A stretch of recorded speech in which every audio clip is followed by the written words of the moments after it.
one was Deuteronomy 29:29, where it says, the things that are hidden belong to God, but the things that are revealed belong to us and to our children. And I wanted to start off with those because this journey that I took with writing the book, I didn't realize the impact it had. First of all, I didn't realize that God was calling me to write because that's what he had ordained for me all along to do. But I just had been struggling with my own insecurities, and I couldn't seem to get past me, okay? And so I had been actually prophesied to by my ex-husband years and years and years and years. He said, you're going to write a book. You're going to write a book. He used to say that when our kids were little bitty kids. I was like, no, I wouldn't know what to write about. I'm not going to write. He said, you're going to write about your life. You're going to write a book. And it's like, I didn't go from my glasses. Anyway, that's their cheat. Anyway,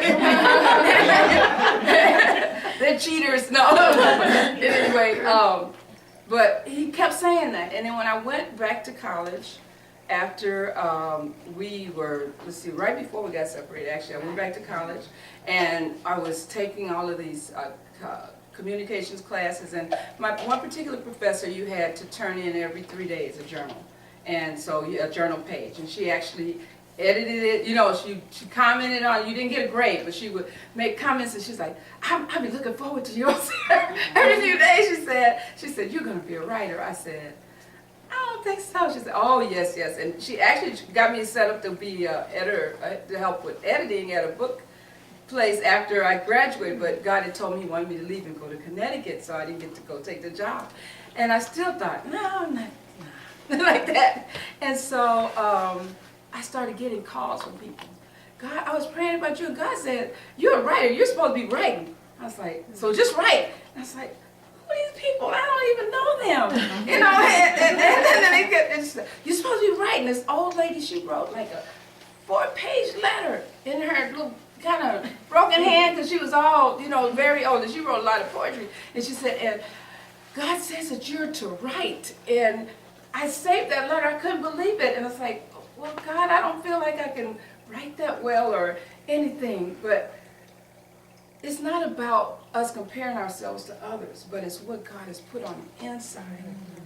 And so when I said, you know, God knows his plans for us, thoughts of peace and not of evil, to bring us to an expected end, to a hope and a joy. Since I wrote this, it's been a tool to reach people for Christ. And the Lord told me one day, maybe about a week ago, he said, you know, I put an anointing on this book, that everybody that reads it is going to experience healing. Spiritual healing, emotional healing, and it's going to lead to some physical healing. But he said there's an anointing of healing. And I'm not saying this to sell books, I'm saying serious. And I said, for real, God? And he said, yes. And so God made me, it was hard for me to write this. I started this way back, like my kids will tell you, I started this back 2002 or so, and I kept on. Write a little bit, put it on the shelf. And then finally when I finished writing, I put it on the shelf and said, okay, I obeyed you, I wrote it now. That's it, I was done. That's because God was like pulling me, kicking and screaming, because when he told me to write, he kept telling me, write the book. And every time I would go in prayer, God, I'm trying to do all the things you told me. I'm preaching, I'm teaching, I'm going to school, I'm doing ministry at the prison. And I said, so Lord, am I all right? He said, write the book. Write the book. And I said, then I started doing, you know, reasoning with God. How many of you ever reason with God? Yeah. And so I'm like, well, look, God, with Noah, you at least told him how many cubits, and you told him exactly how to build a ship. You didn't tell me how to write the book. Why are you telling me to write the book? If this is from you, you got to help me. But he did. He actually did. He gave me, he said it's going to be 12 chapters. He gave me the 12 headings immediately. Oh, wow.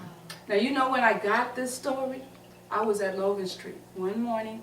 I was going to preach about the feeding of the 5,000.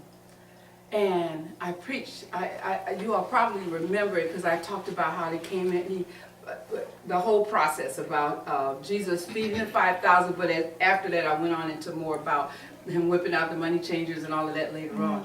But anyway, when I read it, it was like, it just gripped me when I saw gather fragments that none be lost. I don't know, it just leaped in my spirit and it began, who are these fragments? Who are these fragments? Lord, you can't really be serious about bread and fish that you did all these people and then you're going to tell them to get the crumbs up? I mean, you couldn't feed some more people. You could just snap your fingers and they could be fed. Why are these fragments so important? He said the fragments represent more than just bread and fish. It represents people. He said there are some people that feel like my life is so tore up from the floor.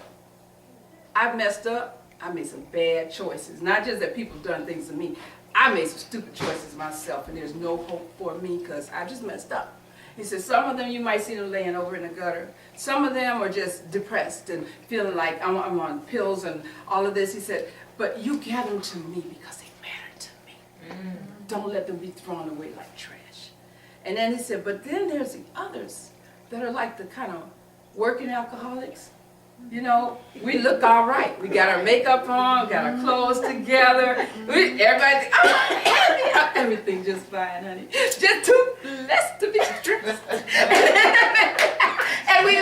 and we are taught up on the inside because we don't want to deal with the stuff that has messed with us since we were little, since people have done things that have torn us up on the